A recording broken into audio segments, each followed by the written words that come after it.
Hello everyone, I'm Jack. Welcome to episode 48 of the Save File podcast. On this ep, we're asking what on earth GameStop is doing with NFTs. Blizzard is quite happy with Diablo Immortal, and Ubisoft has finally revealed Skull and Bones. Joining me today is Anf. How you going, Anf? Pretty good.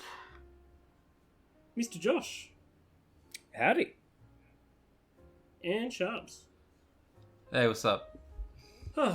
Guys, there's a lot to talk about. What to talk to you about. I don't know if we can do much else other than get into it. Because we've missed a few apps, or been off a few weeks, and there's a lot. Yeah, well, I was in hospital, so we had to delay that podcast. How dare you delay the podcast? And Well, that was my response, but you guys wanted to wait for me, you considerate assholes. prior to your hospital incident, there was also a bunch of events that went by, and every time we would go for a recording, they would announce something literally on the next morning. Yeah, the Summer Games Fest or the Nintendo Direct Mini, and it was every time. Just everything. Yeah. So we bring this news to you now. We're going to start off with GameStop, who, first don't know, GameStop also owns EB here in Australia, so, has anything they do, we keep an eye on because it matters. And, I thought you were going to say anything they do, we can do better. Well, we wish we could. Then, if we did, then maybe they wouldn't fire 150 of their employees. Because, guess what they want to double down on, guys? NFTs and the blockchain. Dude, that's doing so well at the moment. That's Yeah, reports of NFT marketplace, dropping by 90%, It's been 300. And now's the time, guys. It's been 300 years since I've heard that name. I'm just What idiots, man. What? You literally got rid of your CFO, you got rid of these employees, you got rid of people in Game Informer, and that's what you want to do? It's crazy because we're seeing NFTs, even in the gaming industry specifically, fail left and right. Yeah. Ubisoft's failed NFT with thing with Ghost Recon. I was going to say, the fact that you had to specify which one is part of Ubisoft's problem. Yeah, it's just not going well. The reality is, right, gamers only want one thing: good games. That's all we care about. Actually, really simple. Yeah, but that's it. That's all we want. For GameStop to run around and be like, all right, we're going to double down on this.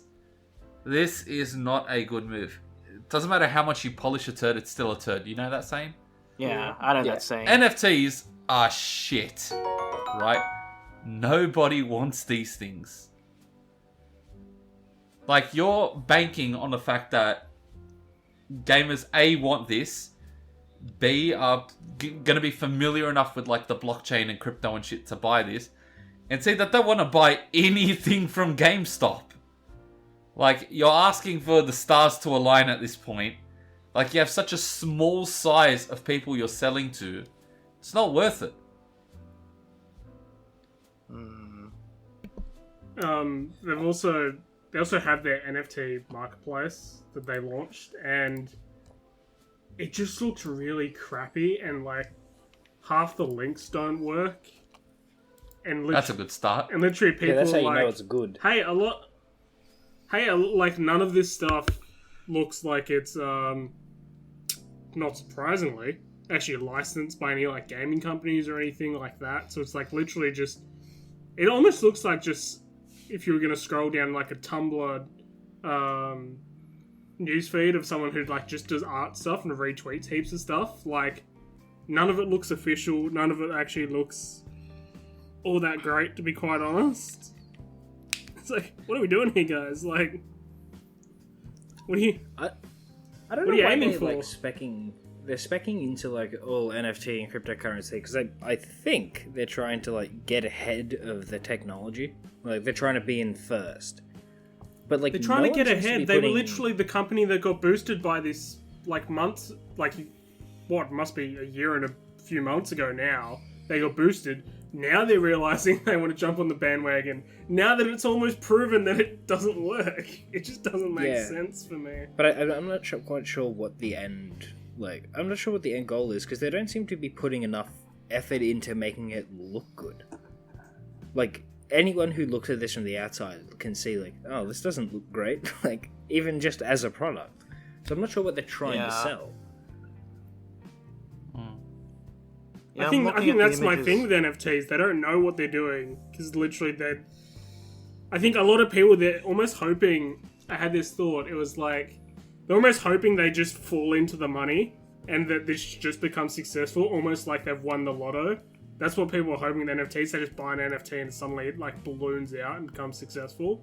I feel like it's just like Bitcoin. Laziness. People who missed out on Bitcoin, and they're just like, nah, it's gotta work.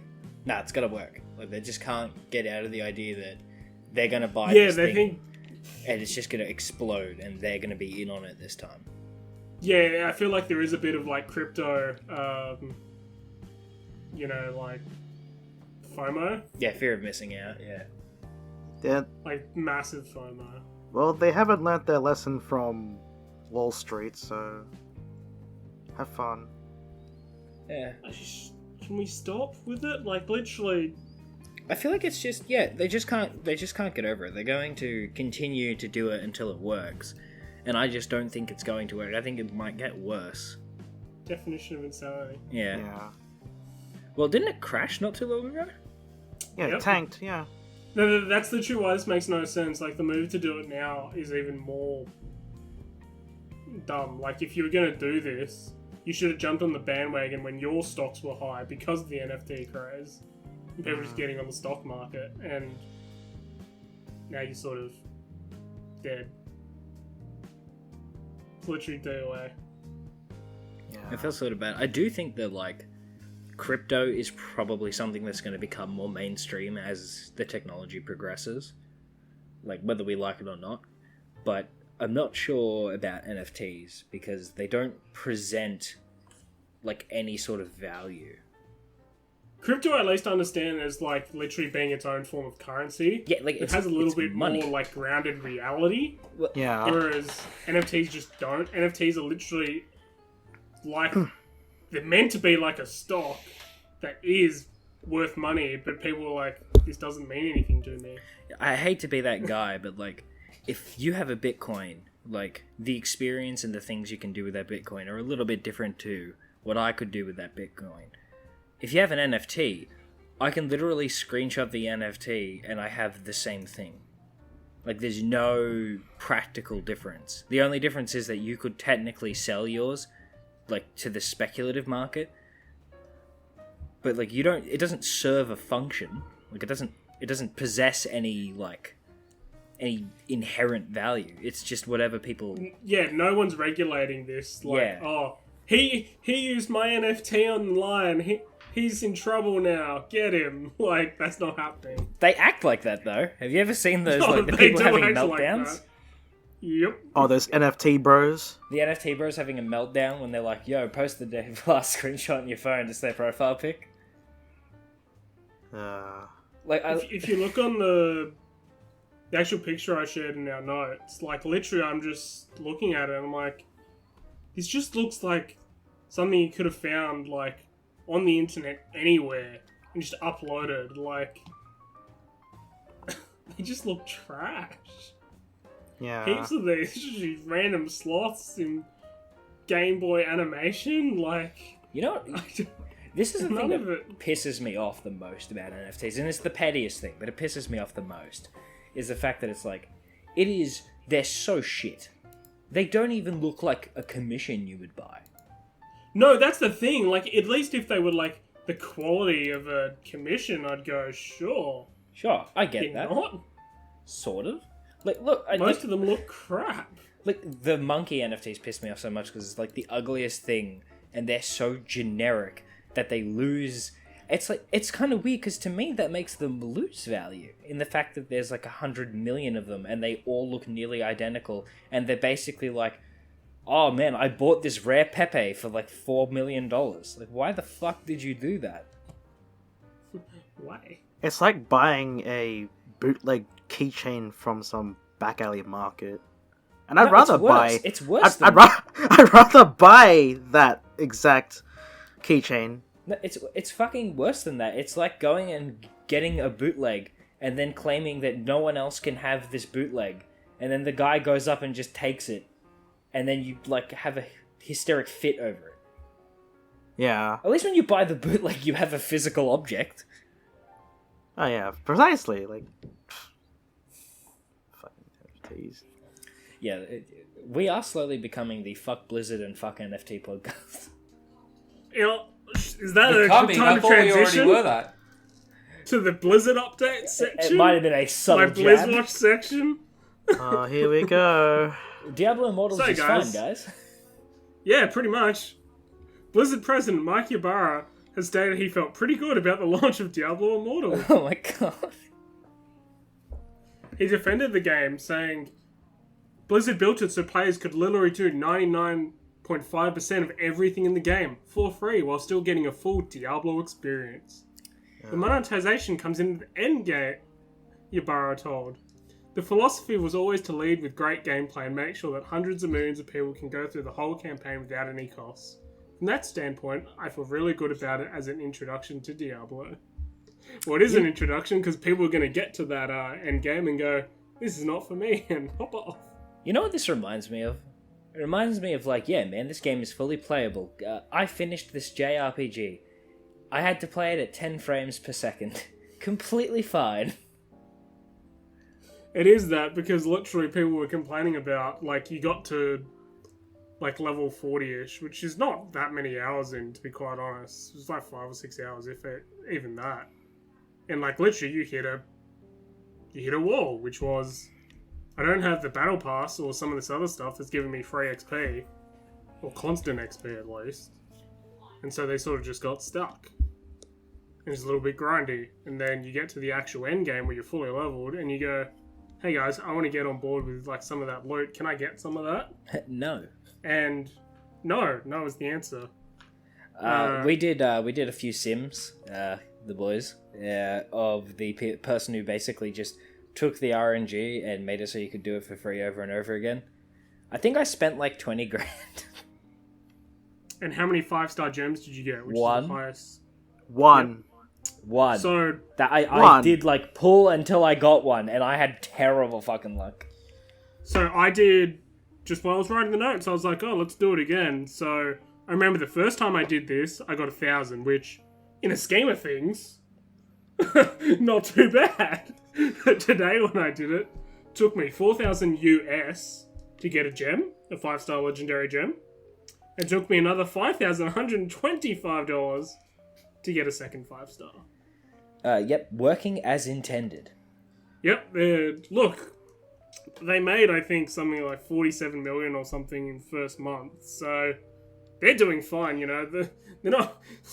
And this is the problem, people are like, yes, the game works functionally, and yes, it does. It's like, on that side of things, I suppose he's not wrong, but it's literally, you're not exactly looking after your players, who the people who, like, have spent $20,000 to get a gem, and then deleted it out of frustration.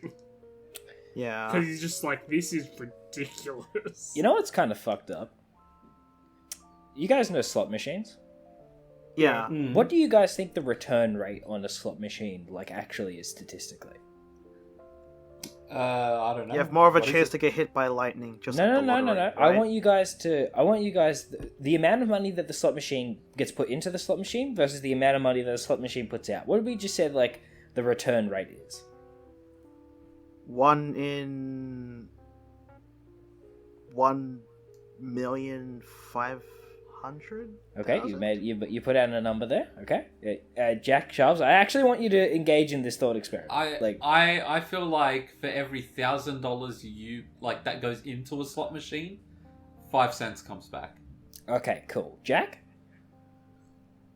Yeah, something like that. Like, I don't know, put 5,000 in, get 30 back. I don't know. 1 cent comes back. Alright, let me tell you what the return rate on that machine is. And it's not for individual people. This is the return rate of the machine. Like how much money gets put into it, how much money gets put out. The return rate is about 85%. As in 85% of the money that goes in comes back out. Yes. That seems a lot higher than what I would have expected. Yeah, I want you to think about that. I know this because I actually I did some applications to some companies that ran slot machines, and this is some of the stuff that I found out. So that was a number that I was given. That's the return rate on what their machines are basically designed to do. And they still make millions. They still make millions because the amount of money put in is so high compared to the amount of money that they put out. They can afford to basically give back that amount of money and still earn huge amounts. I feel like this Rift Simulator is like far worse than that. I don't know. I feel like I'm both impressed yet disgusted that... Now think about let's turn Diablo Immortals, because it's a slot machine, let's be honest. It basically is. It functions almost identically. What do you reckon the return rate is on that? Not high. It's got to be pretty low, eh? Like 20 to 15%.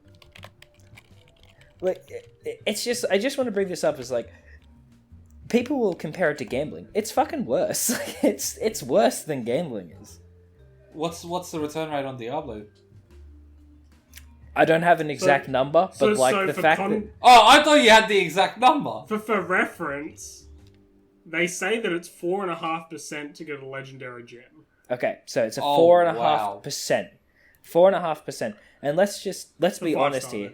Everything else is trash that it gives you. It's basically almost not usable. So the 5-star gems is basically when the machine pays out. That's ridiculous. It also goes against gambling as a whole, because usually when it comes to like poker machines, right, it gives you that big win to make sure you keep coming back. That's how the addiction starts, right? Yeah, that's the basic idea, is like, the machine pays out 85%. That doesn't mean like everybody wins 85% of the time. That means the machine, when you do it over a number of times, spits out 85% of the money that is put into it. Yeah. I do not think that Diablo Immortals equivalency would be anywhere near that. Well, like, put in perspective, I just did the math on... So, I put in over $5,000, supposedly, on the simulator. Yep. And so that's 200 tries. Yep. And I got 1 gem out of it. You got 1 gem. So it paid out 1 time in how many tries? It's literally 0.5%. Yeah, like literally 0.5%. And it's consistently that low. Because we've all tried it and we all have these ridiculous numbers. And like, I'm pretty sure you had like a 8,000. I've seen people have screenshots of it. Like, I didn't get one until I was over 10,000. Yeah. Like... I had a 20,000 one because of just poor luck. But that was very odd. But like, I'm just saying here, the reason why gambling laws but we're also talking, like, this is the problem. We're talking in thousands of dollars here. Yeah. For an individual human being putting into a game that it is a mobile game online. Can I just say, right, when we were like younger a few years ago, I'm sure like we all remember how hated microtransactions were. Yes. Like, do you guys, like, I'm sure you guys remember, but I think the first big one that people bitched about was... Oblivion. I think it was Oblivion selling you horse armor. Yeah. And we were like, wow, fucking a few bucks to put some armor on your horse? Sharps, it was $15. It was $15. And that is so low on the totem pole now. Yeah, it is. $15. But at least I knew what I got when I put $15 in. Now I can put $15 in. I don't know what the fuck I'll get. Yeah, you know what the funny thing is now? By contrast, you're paying that $10 extra to get that as included content anyway. When you get the Ultimate Edition on a game. Like, that's what you're doing now anyways. The extra funny I remember because I felt cheated once by a DLC, right? I bought The Trouble with Clones for Saints Row the Third. Right. And I was like, oh, it's only 3 missions? That's a bit iffy for, I think it was like $20. That's a bit much, yeah. Now... It doesn't sound great. Now, I'm like, holy fuck. $20, but they actually gave you story content? They actually gave you content you knew you'd enjoy? Wow. It's more fucked. Honestly, I fucking hate Blizzard, and I fucking hate loot boxes. Yeah. Well, Shubs, would you like me to continue? Yeah, go on. Yeah. So yeah, Diablo Immortal is doing so well that, you know, people are leaving, like, there's heaps and heaps of content creators who are like, I'm done, I'm just not covering it. These are people who I know from extensive following Diablo 3 content creators who were like, yeah, I'll give Immortal a try, who are like, I'm out, I'm done with this. And there's, like, heaps of those. So the site Maxroll, who has been pillar in ARPGs for ages, who've got Diablo 2 guides, Diablo 3, Lost Ark guides. They're just like, you know what? We've been testing this game for 2 years and we were hoping that something would come of this. And we're not. We're done. We're pulling all of our guides. We don't want to support this game because of its economic and microtransaction systems. And we're done. And it just shows you the level, like, they could constantly be getting content and free press clicks on their site by keeping these updated, and they're like, no, we don't even want to support it with that content. Well, look, it's gambling. Like, at the end of the day, what they're doing is creating, like, a weird back alley gambling. But it's worse because you don't get anything back.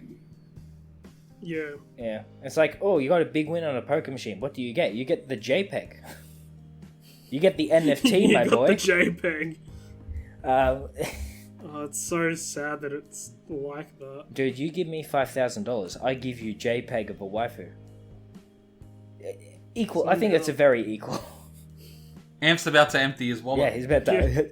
Only $5,000. Weak. But it is just fucked. Like, these things are just gambling machines.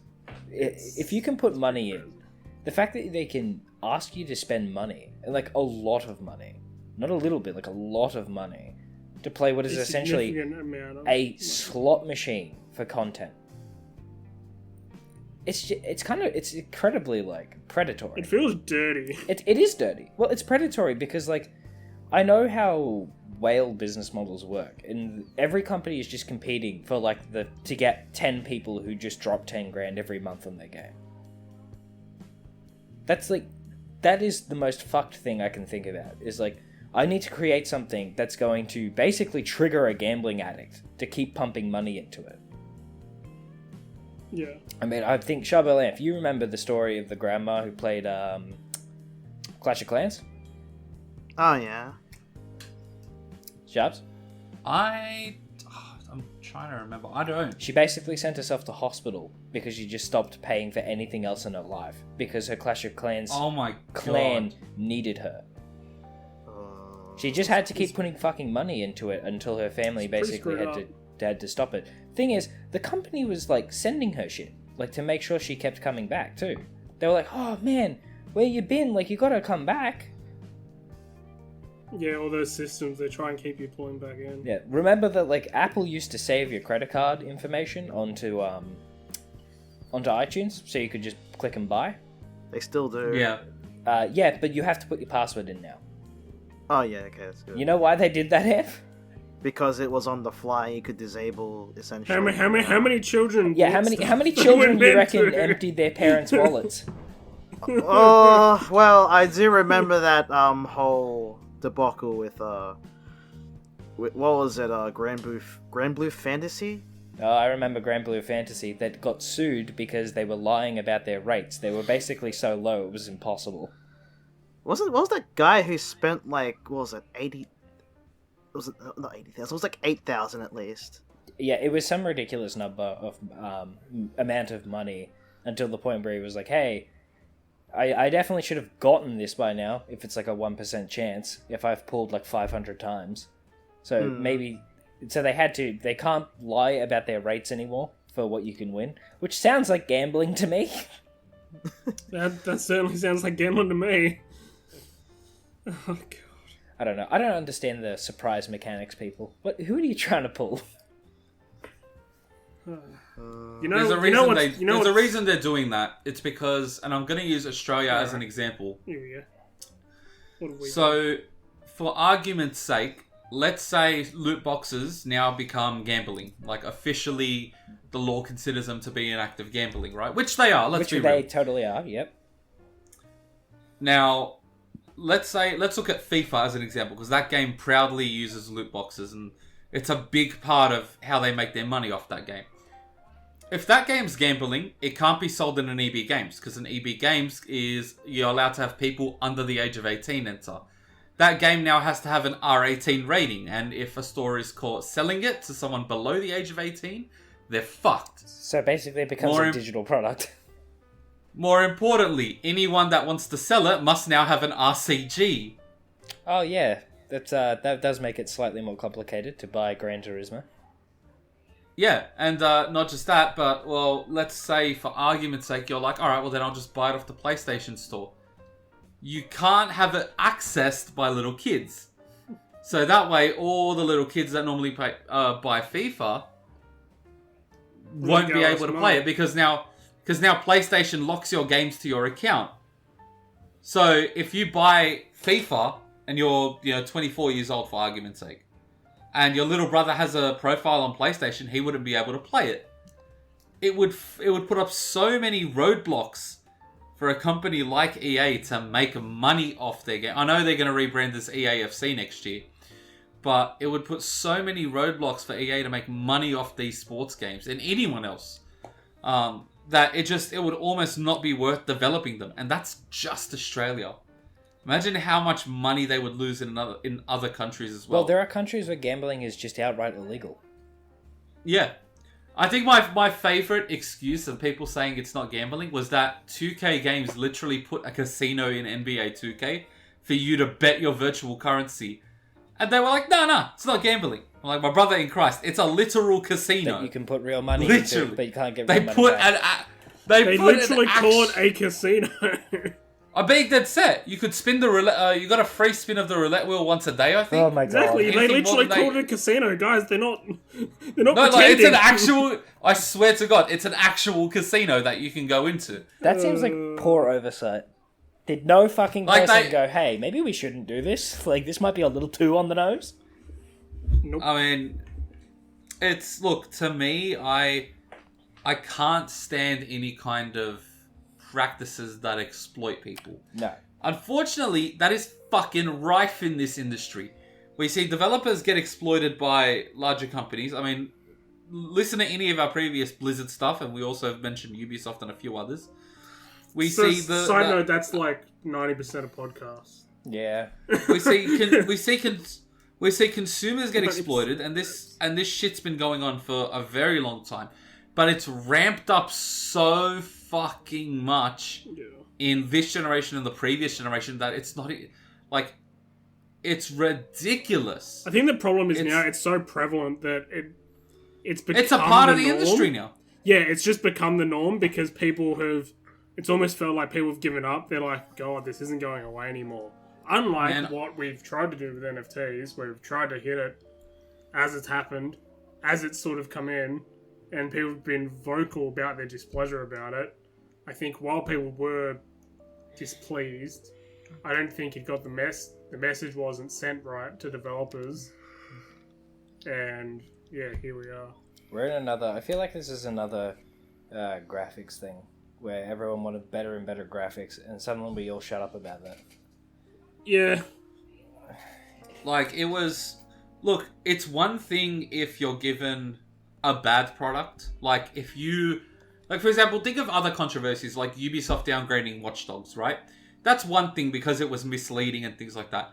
But when the sheer practice of a game, the sheer purpose of a game, is to fucking dupe you out of money, to exploit you and try to milk you dry, that's fucked. Like, I thought, like, certain other controversies, like the Watch Dogs one I just mentioned, I thought that was like, oh, we've crossed the line now, this is too much. Now, it's just outright hatred for the consumer.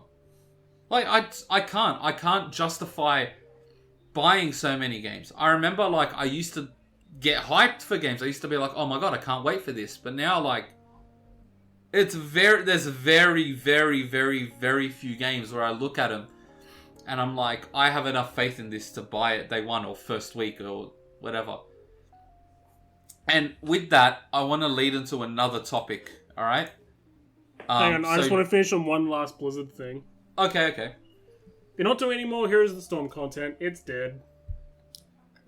Yes, for all 30 people that were still playing that. That's interesting simply because I think that not putting any more content out for a game for a company who is crying out for content in some of their games, man, they're putting some faith in Overwatch 2 and Diablo. Like, Hey, at least they told us this time. Wait, you brought up Overwatch 2, right? So I'm going to put that topic I was going to bring up on hold just for a few minutes to let you guys know Overwatch 2 will not have loot boxes. Yay! It's got a battle pass instead. It's got a what? Yahoo! A battle pass. Oh, yay! That's Yay! I fucking We're done on the loathe slots, battle gentlemen. passes. We're playing blackjack. In fairness, Roulette. I almost want to argue battle passes are the lesser of two evils. Almost. How about we get rid of the fucking evils? They're the lesser of two evils in the sense that you at least know what content you're going to be getting if you buy a battle pass. Most of the time. But I don't like the fact that a game is now saying you have to commit... Sorry about that. I don't like the fact that game is now saying you have to commit to leveling up to level 99, or in some games what they do is they just say, oh, you missed out on that content, you're never going to get it. So, one of the best things, I can't believe I'm about to pray for Marvel's Avengers, my god. Oh boy. They literally, their battle passes, once you buy them, you have them. Go unlock that content whenever you want. Why that doesn't become more of a mainstream, that's probably one of the best things that game ever did. Seems really logical and sensible to me, but no, here we go. Guys, you can make games without making like a gambling system in it. You don't No, don't be silly. In Overwatch 2's defense, not Blizzard's, Overwatch 2's, we're going to separate the art from the artist here.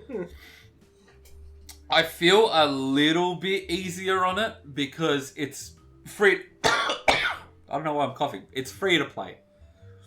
Yeah. Whereas Overwatch 1, they were like, we're going to charge you full price and stick loot boxes in it. That's our main way. Fuck yourself. And the thing I hate is the reasoning for it, because what some companies are doing now with their free-to-play games, they're like, oh, we put this stuff in so we can keep the content free. And I'm like, okay, well, how much content are you going to give us?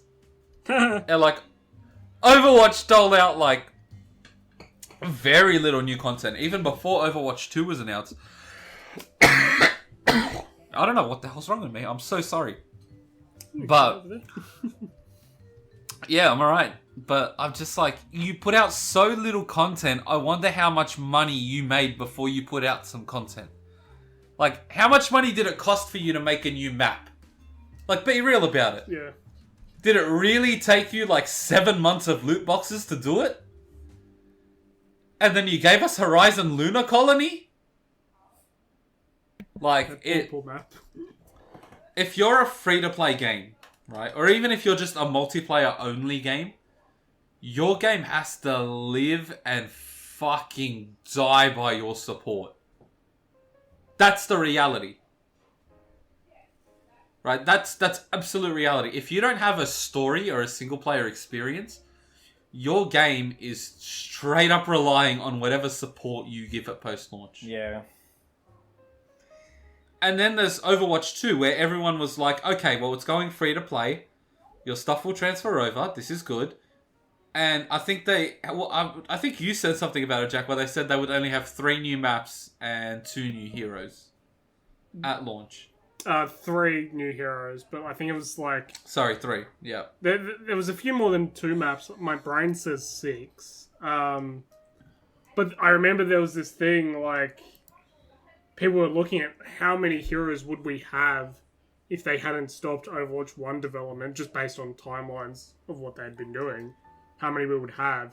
It's like 8 or 9 extra heroes we would have had by now if they'd just been supporting Overwatch 1.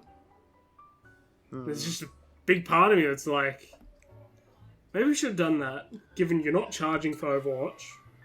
The 2, basically. You're not charging for Overwatch 2. And then you've just got bad publicity for years because you haven't done anything with the game, so it's died. then you do things like changing literally the whole meta of going from 6 to 5 players. It's just been a mess. So, I don't know. Yeah, just not the best, honestly. I think we got to end it there on Overwatch. Yeah, can we talk about Assassin's Creed for a bit? Oh God, we're gonna. We're not diving into that old pile of skull and bones. Angry. Hang on, versus Jack, extra what's angry. up? Hang on. I just want to break Sharps Mai's heart for a second. Okay. Yeah, I know where this is going. So unfortunately, Sucker Punch are not working on a Sly Cooper game, and nor any of the companies they're associated with.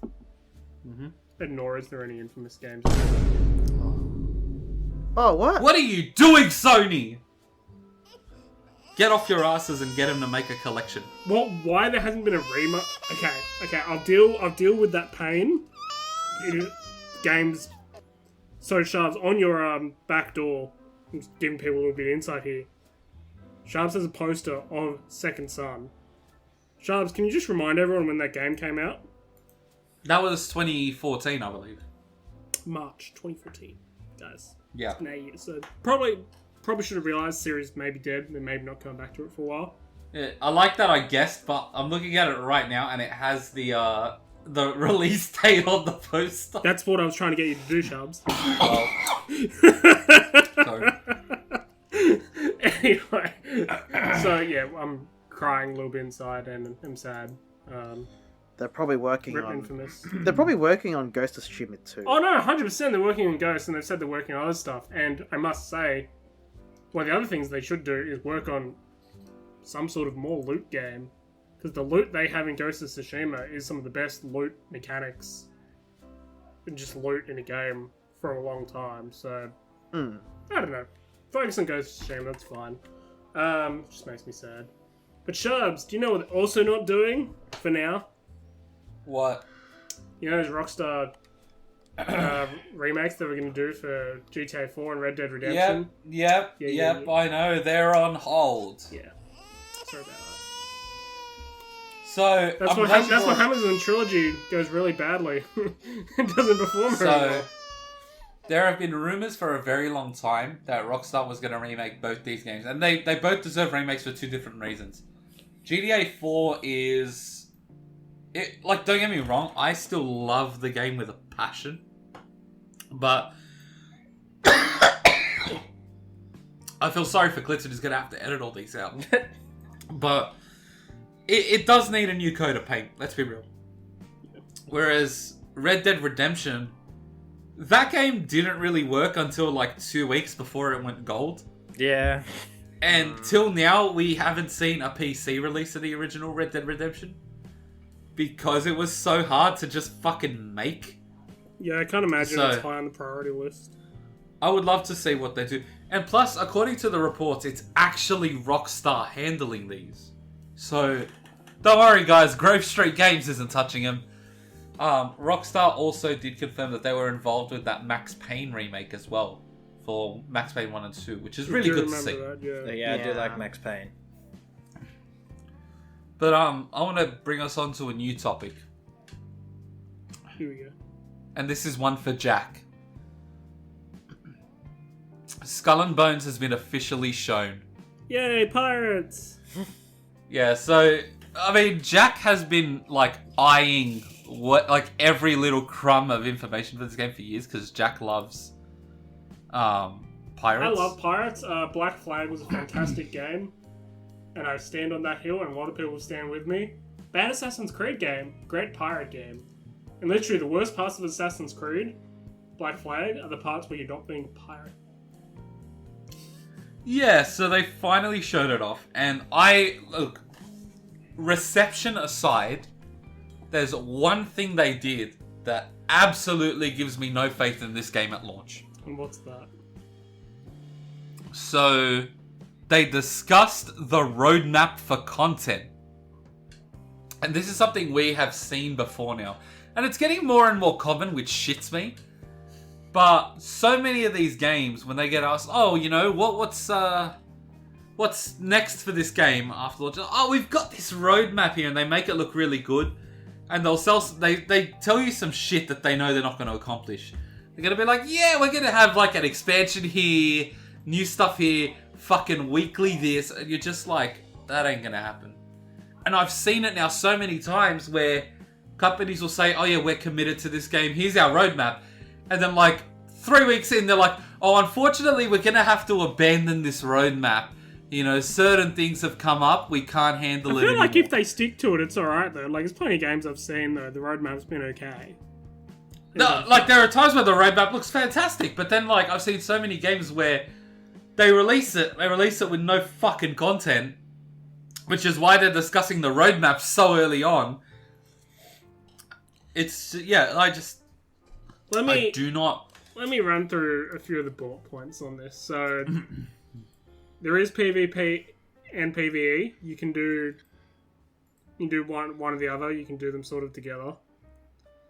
There is no sword fighting or walking around to explore islands. So, any of your stuff where you got off your ship and something like Black Flag, nada. You just get to talk to NPCs and get quests.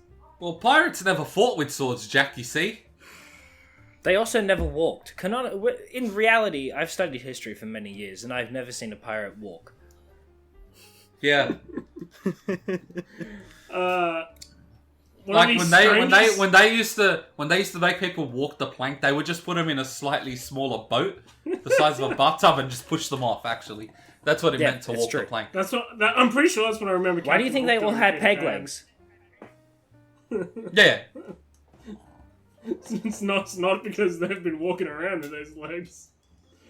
One of the strangest things that I feel like then you get memed on so hard for. So, you know how you know, normal games you go and collect resources like iron for your metal and then wood for your ship and stuff, you know that all makes sense. Yeah. Apart from the bit where in this you literally, so you're not getting any ship for any of this. You want to know how they do this?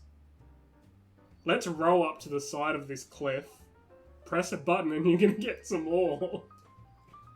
Let's roll up to these trees, press a button, and we're going to chop the trees down. Yeah, the ship comes equipped with no, a pickaxe. Jack, you've misunderstood it. What it is a float-by lumberyard, okay? That's all it is. I didn't know pirates... You've been to a drive-through. They're donations. I didn't know pirates were good cultivators. I actually really hope you can just ignore this and just get all of your resources off of plundering other ships. Oh. The one thing merchants are plundering other ships. The one thing I saw from Skull and Bones, sorry Jack, is the whole like UI shindig. So do you remember when Ubisoft made fun of Elden Ring's UI? Well, it wasn't Ubisoft. It was a couple of Ubisoft employees. Yeah, Ubisoft employees. I believe there were like 3 people involved in it, and 2 of them were from Ubisoft, and one was from I think Guerrilla Games. Yeah, and they were just like, you know, cracking the shits towards it. And then we look at like Skull and Bones like UI, and it's exactly how a stereotypical Ubisoft UI looks like. You mean there's like lots of icons on the game everywhere? Yeah. All sorts of directions. I encourage everyone to read up a review called The Review of Ubisoft the Game.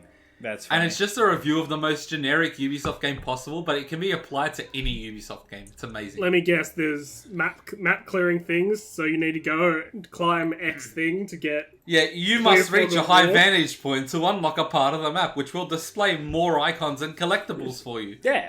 Infinite collectibles, some collectibles that don't mean anything. 200 feathers, let's go. 200 feathers, still my boys. Favorite. Oh... I think it was you, Jack, who were talking the other night about Valhalla, and you were like, "Yeah, there's 2,000 collectibles." No, not 2,000. So I almost platinumed Valhalla.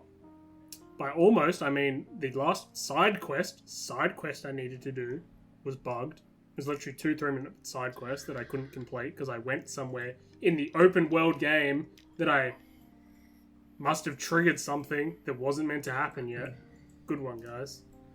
So I haven't played the game, but there are over like 200 collectibles of this one type of collectible even.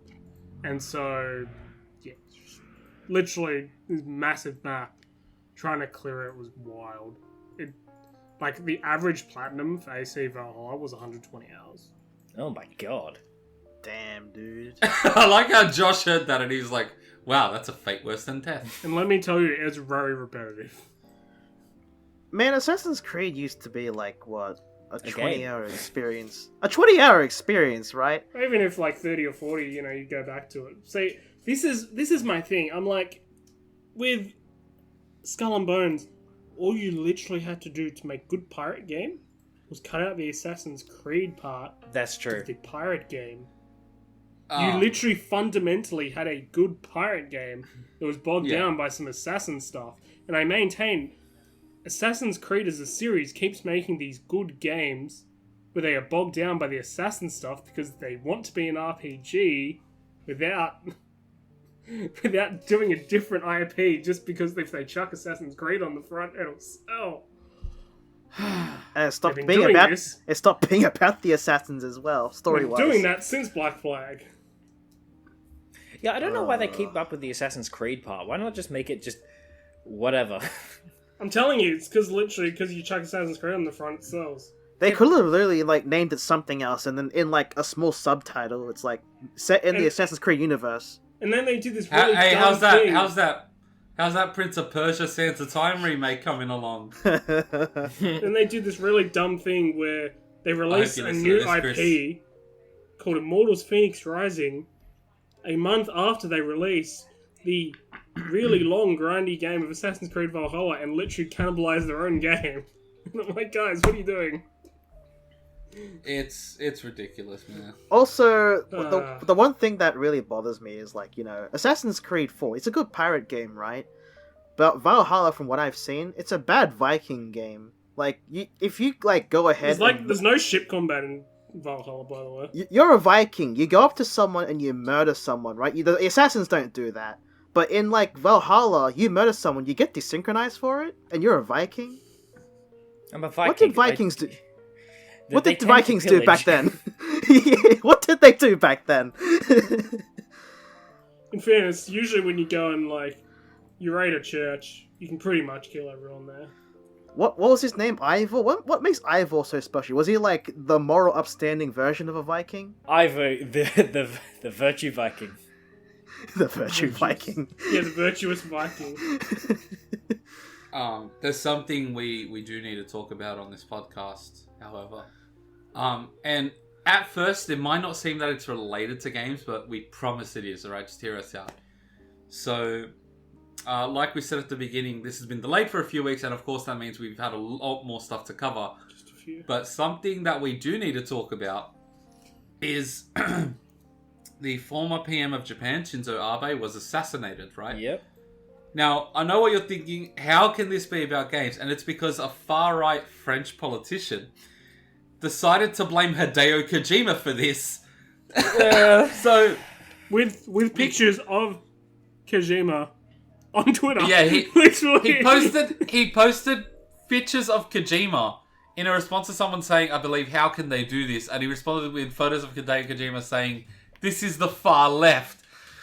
And it was just because I guess the guy thought Hideo Kojima and the man who actually perpetrated the crime looked a little bit similar.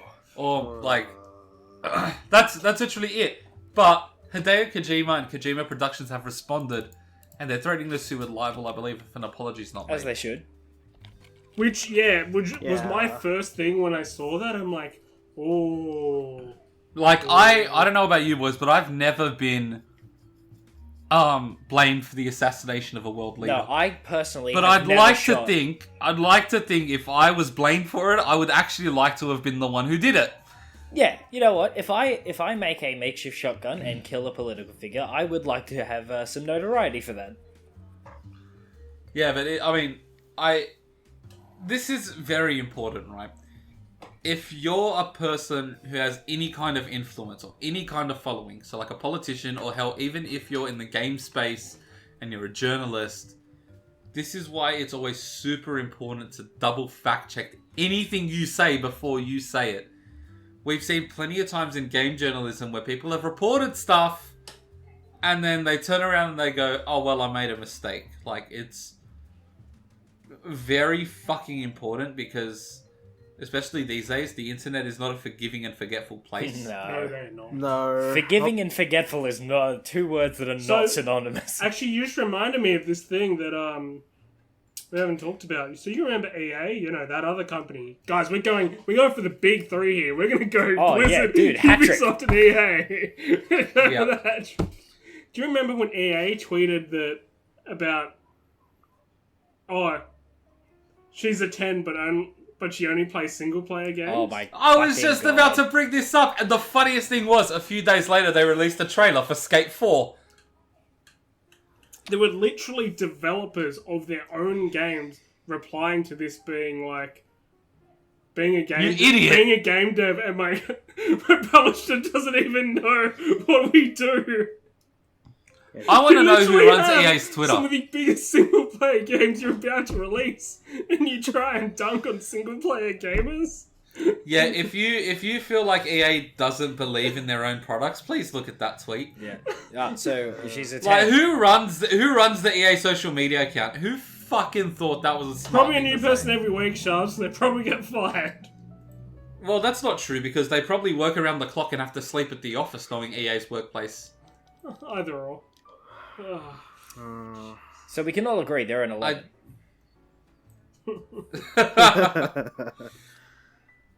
I mean, I was just like... I had to do a double take when I first saw it, because I saw it because people were responding to it. And I was just like, what the... Why would you post this? I almost had to double check. Had it not had like the little tick next to it, I would have thought it was from a parody account. But I'm like, oh man. And someone I follow, I can't remember who, put up a photo. It was like a guy pointing at a whiteboard. And it said, the best time to delete this post was before you posted it. But the second best time is right now. That's pretty great. So their follow-up tweet was this. So, roast well deserved. We'll take this L because playing single-player games actually makes them an 11. Yeah. But I'm like... Boo, guys. shut the fuck up. I am...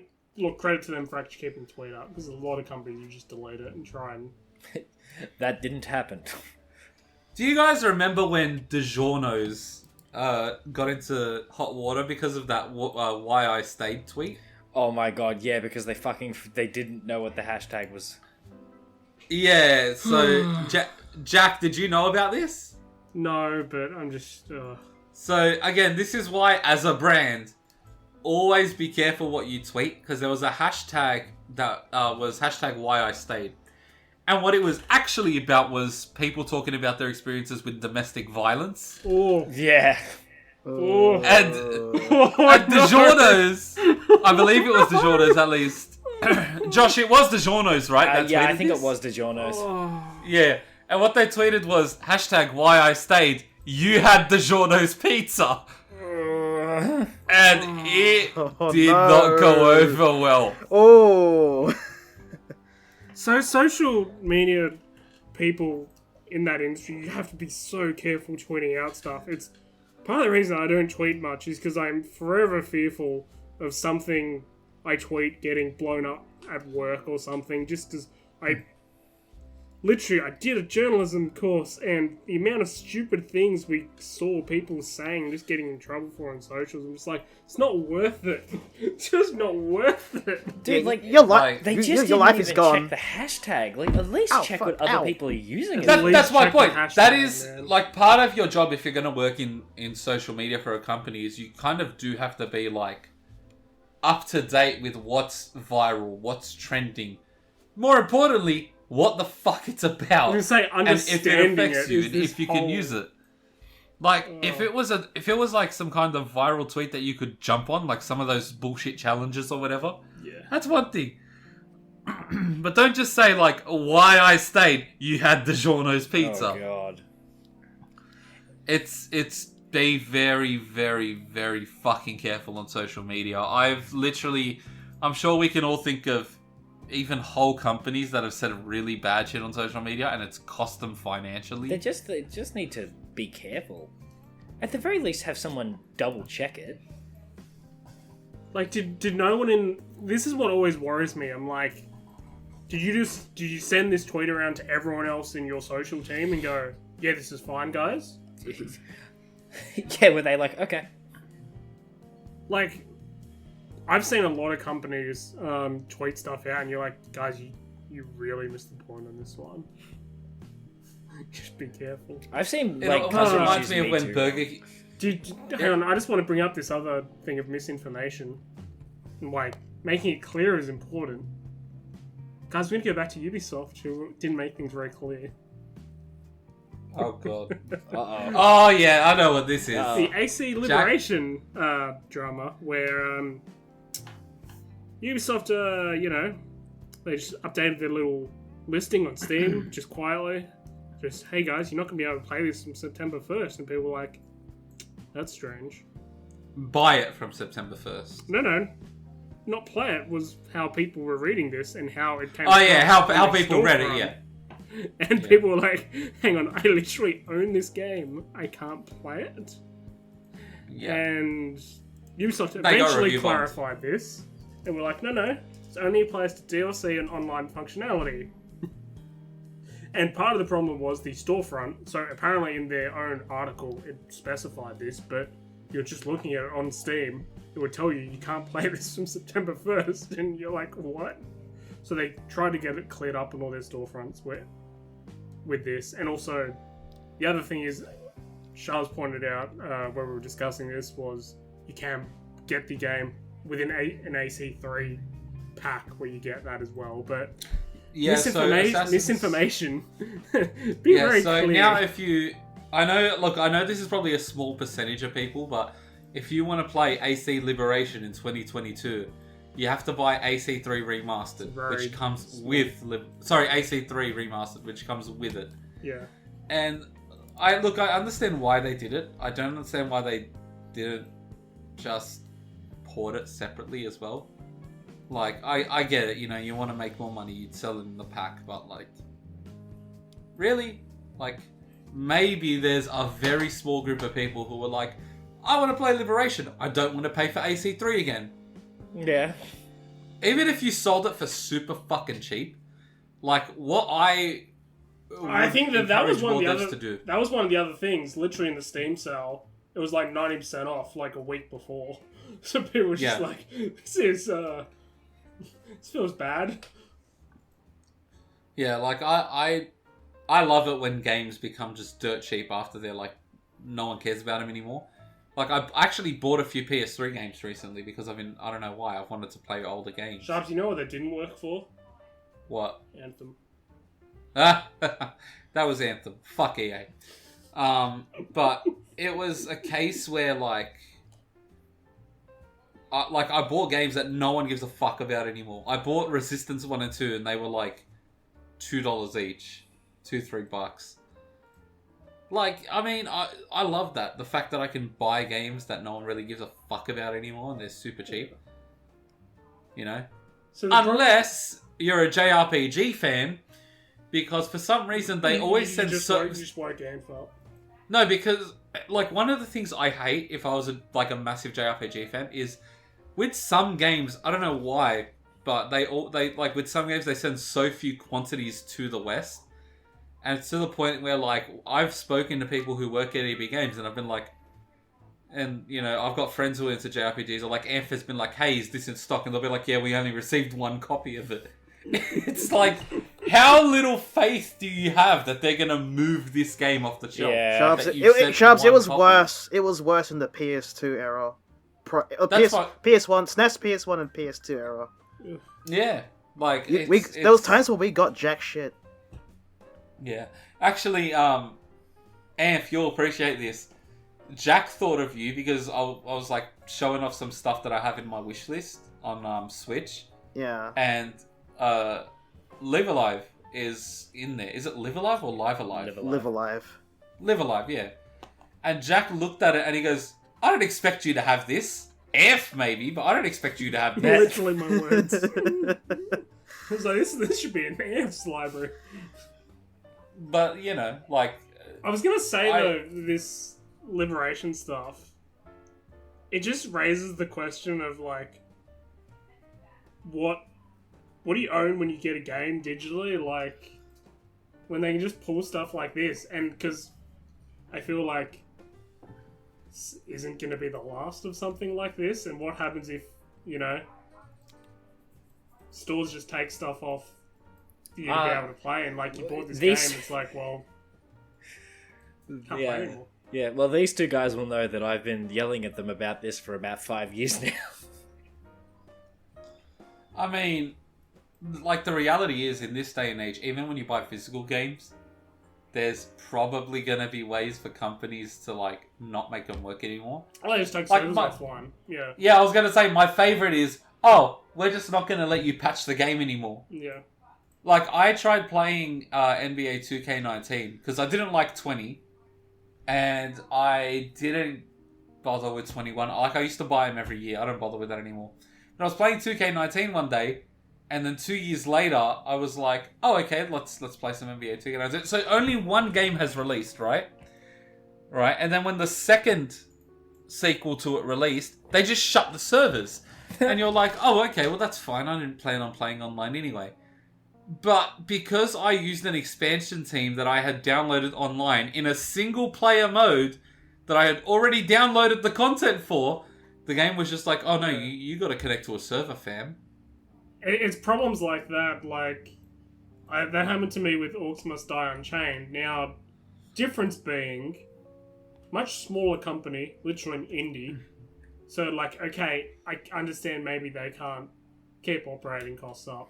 For something like 2K, not operating with small budgets here. That's a bit rough. But also, like, it just raises my problem of, with PC games generally, it's very hard to get physical copies if you want to buy that safely. You have to go, a lot of them, they'll tell you to go through Steam anyway, so if Steam was down, for example, or for whatever reason you didn't have Steam, still sort of stuffed. I mean, not just that, but we're seeing this more and more. And I know this is something that absolutely triggers the shit out of a few people I know, but sometimes you'll just buy a physical game and it's a download code. Yeah. Like, you'll buy it, it'll be in a physical box with cover art and everything. You open it and there's no disc, it's just the download code. I remember a few years ago, I think it was AC Origins, Dan, one of our mates, had literally... massive Assassin's Creed fan, he bought it, and he cracked the shits because he bought it and there was no physical disc in there, it was just a download code. Yeah. And it was like, well, what's the fucking point? I swear Origins had a... Must have been the edition he got, because I swear I got a disc, but... It wasn't just that for him, it was also... he had that with Horizon, and now he's about to have that with God of War, Ragnarok. I'm just like... You know, people keep... Like, because my problem was, like, people were, like, responding to a lot of this stuff before Ubisoft clarified it, like, oh, just buy your games physically. It's easy said than done, fam. There's a reason Horizon and God of War are doing it. It's because if you've bought a PlayStation 5 and you bought the digital one, you might still be a huge fan of like God of War and Horizon. And they want you to be able to buy all the special editions and all that stuff. But there are probably going to be people who bought a digital edition and they say, oh, I want the physical stuff, but I don't want to pay for a disc I'm not going to use. And that's probably why they did it. Mm. Yeah. It just makes it harder to own your games when companies can just take them offline. Yeah, well, I love the people who are arguing that you're not buying the game, you're buying a license to the game. Yes, man. Let's treat my games like they're Adobe Photoshop. Dude, I hate the Adobe shit. You know that if they find out that you're using an old version of Photoshop, they'll remotely fucking uninstall it. Seriously? No way. That in itself seems illegal. No, some people... Technically, you don't. Should you be able to do an illegal thing to cancel out an illegal thing? Well, technically, Jack, you don't own that software and you are stealing. Well, if you happen They're doing an illegal thing too. If you happen to be one of those victims, you know, go use Krita. Don't use GIMP. Use Krita. We were officially not sponsored by them, but if they want to sponsor us, go ahead. We could be officially sponsored. Guess what? The sponsors part's wide open, guys. Hint, hint. Raid. Are you trying to? Raid I was gonna Shadow say, are you Legends. trying to signal Raid Shadow Legends? Please. It's not gambling when Raid Shadow Legends does it. I was going to ask, is there any game announcements people want to talk about? I know there's been heaps, like... Anf, I know you're just thrilled about Last of Us Part 1 remake. Bro, I will slap anyone in this podcast who buys that. It gives them more money. If you buy that milking shit... a cow, oh my god. I remember when it was just a rumor that Sony was working on The Last of Us, and I was just like... That sounds so stupid to, like, it might be true, but I really hope it isn't. Because why the fuck would you remake a game that's already available on the PS5 anyway? I remember someone on Twitter, or was that, it was one of the developers of the game who was going, this game it's like, The Last of Us Part 2 is not a cash grab. It's a game that's been hard at work with, like, developers working on, like, new assets and new sound effects and new mechanics, and I'm like...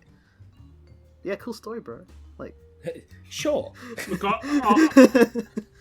my only comment is on Skull and Bones, which I've been hopeful for, and just been like, well, you also neutered this game because guess what else is releasing, guys? What else is God releasing? of War. We finally got an announcement for that. That's God true. of War is coming. That's right, this we year. did. And it's coming a day after Skull and Bones. So. I mean, that sucks for the people who wanted to play Skull and Bones. DOA, Skull and Bones. well, Final the Fantasy. best thing that could happen to that game is it gets pushed. Final Fantasy VII Remake is getting a sequel called Rebirth. It's confirmed to be a trilogy, so I'm pretty happy about that. Also, you have it written here as Final Fantasy. Look, we just don't care about JRPGs here at the Save File podcast. Look, in my defense, I'm kidding. I was writing these notes up for you lot, and figured you could read properly. We cannot. Josh and Anf from Wollongong, you have assumed incorrectly. I am heavily autistic. Shit. I'm heavily dyslexic. Oh my god! Oh my God. How did you get your own condition mixed up? Oopsie. Had a big Freudian slip there. Oh my god. It's my favourite kind Well, of I mean, puzzle. For reference, God of War is coming out November 9th, which means November. Anything else coming in November is getting gobbled up. Oh yeah, Pokemon Scarlet and Violet's coming out then. Whoops. Digimon Survive In fairness, this month. They are different markets. So I suppose people. Yeah. And they are both not beating Elden Ring at the Game Awards. No way. Look, probably not. God of War is the best hope of beating it, but man, I don't know. It's too high a bar. I mean, good luck. I don't know. Like Josh? I'm. Well, Klonoa just came out, and it has a 10 out of 10 and a 99% on Google. So that's pretty good. Oh shit! I actually do need to buy that. I was going to buy it on my Switch. It's really It's good. on Switch. It's really, really Yeah. good. Yeah. Can I just say, there might be a contender for Game of the Year, I feel like. and its name is Midnight Fight Express. Yeah, I feel like I was gonna laugh at this. Wasn't What? wrong. No, Midnight Fight Express looks fucking amazing, dude. I have been following this game for like fucking 3 years now. Like, before it had a name, and it's made by one guy. Honestly, it's anything that shows up at like Devolver's shows. I know for a fact it's going to be quality. Angerfoot as well looks fucking insane. I love it. Despite the fact that feels like a game that was made by people with foot fetishes, I do agree. One of the other, so not announced, but they finally been showing a bit more gameplay of it is Warhammer Darktide. Cool boy, that game looks good. I am super keen on that. And Session got a release date, which I don't is not gonna appeal to anybody here in this podcast, but me. So, yay! I might actually look at it when it hits a full release and see how it is. There's a whole bunch of other announcements that were, prior to this recording. But do we have time for that? It was more if there were any that you were actually interested in covering, because there just were a lot, and a lot of some announcements. Nothing of particularly big note, I feel. God of War was like literally the big thing that broke people. Were like, oh, this is releasing this year, okay. Okay. Oh yeah, I forgot. I was supposed to have a rant today on this podcast, wasn't I? Well, please have the floor. Oh. So, like, we had that old Nintendo Direct Mini, right? So, we all know that, a really good game from, like, way in the past, like 2017 came out called Nier Automata. Or Automata, I don't know. Automata. I feel like Automata's the correct English, man. So that is getting released on Steam. Not Steam, it's the Switch. Fucking Steam. Switch right now. And that's coming out around October or something. It's not getting a cloud version either. And keep in mind, this is a really, like, powerful game. Oh my god, we get the Kingdom Hearts rant. Yeah. And, fuck me. I'm not happy. Like, I'm happy for, like Nier. I'm a big Nier fan, but Kingdom Hearts, what the fuck, Square? Like, what the hell are you doing? It's safe to say Square's been missing of late. For reference, they, one of my big things was they literally released their expansion to... Help me out here, their looter shooter. Outriders. They released their Outriders expansion. And people were like, yeah, this is cool, but, like... charging $40 for it. People were like, it's too much. Yeah, look, the whole I've had this like whole rant before and everything, but if they don't have an excuse to make it a cloud version, like most of these games are like PS2 version, like PS2 games, right? And these games came out on like PS3 back then. Why couldn't they just port the 1.5 and 2.5 collections separately? Hell, release them all individually. Devil May Cry did. Like I feel like 3's the only one that just would not have been able to make it for some reason. But I'm still like, there are some games that don't run all that well on Switch, but they play. Like, yeah, they're on cloud there. Versions, so like, there's some really like very, very like graphically heavy games on Switch, and Kingdom Hearts 3, you could run that probably. Just it also feels like a cash grab though. They just didn't put someone on the port properly, like an actual team to port it properly. So they're just the cloud version. I just feel so this Nier Automata, it's coming out October 6th. They put Virtuos on it. Yeah, they're known for like really good portings to Switch, and it's like I think the original game on, like, if you get it on Steam or PC or like PlayStation, it's like a 40GB game. But on a Switch, they like downscale it so it's like a 14GB game, which is very impressive.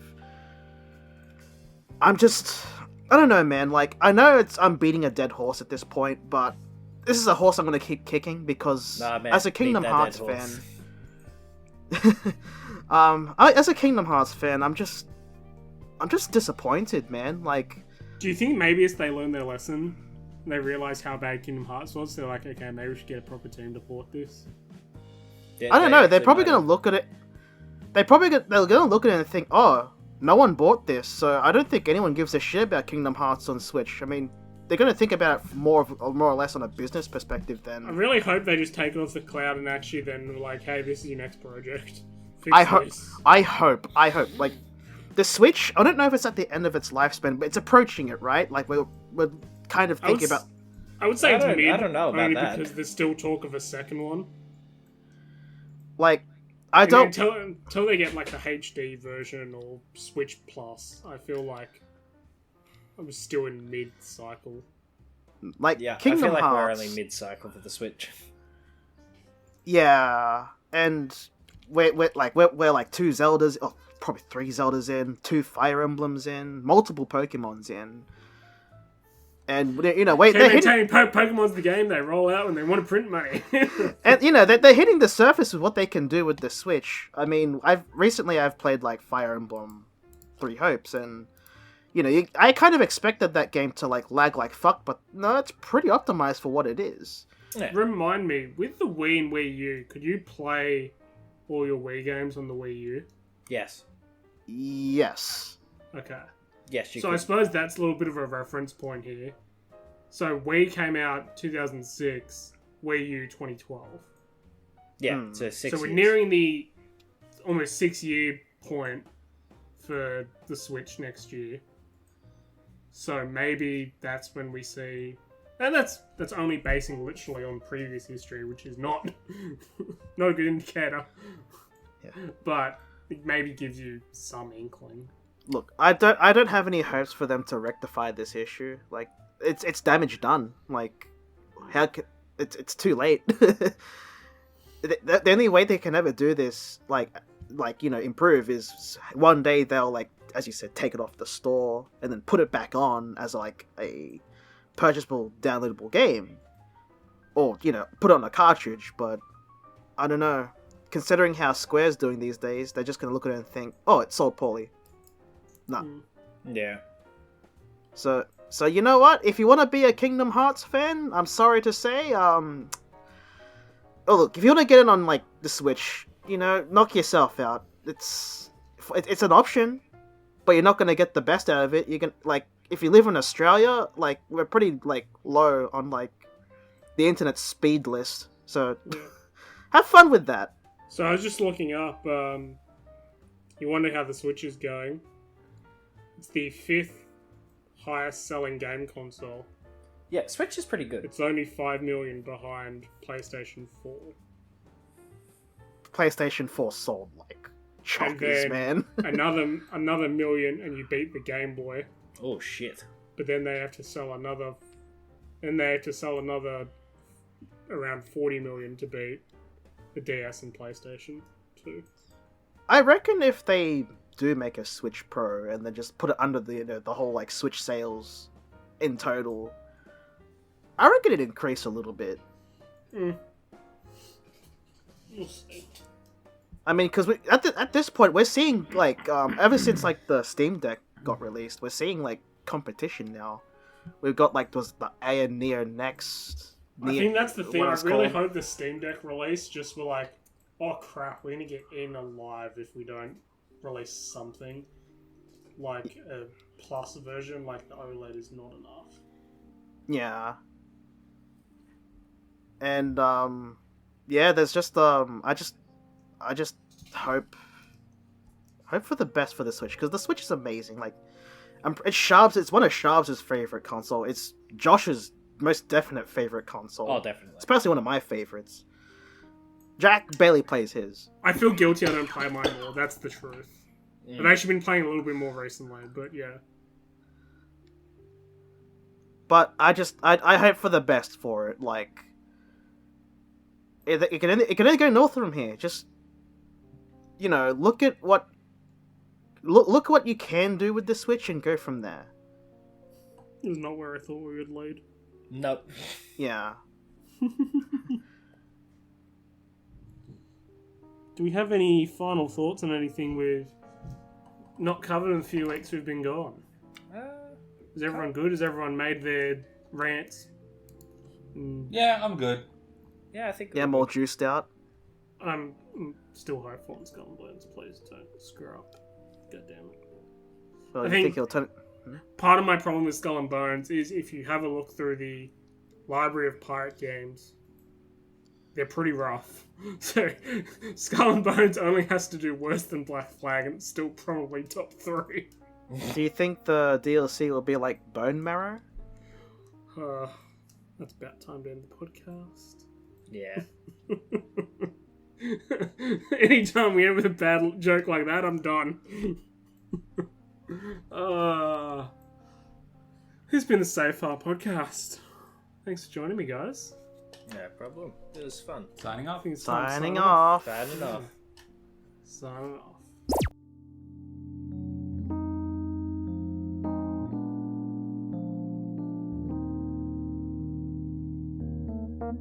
off.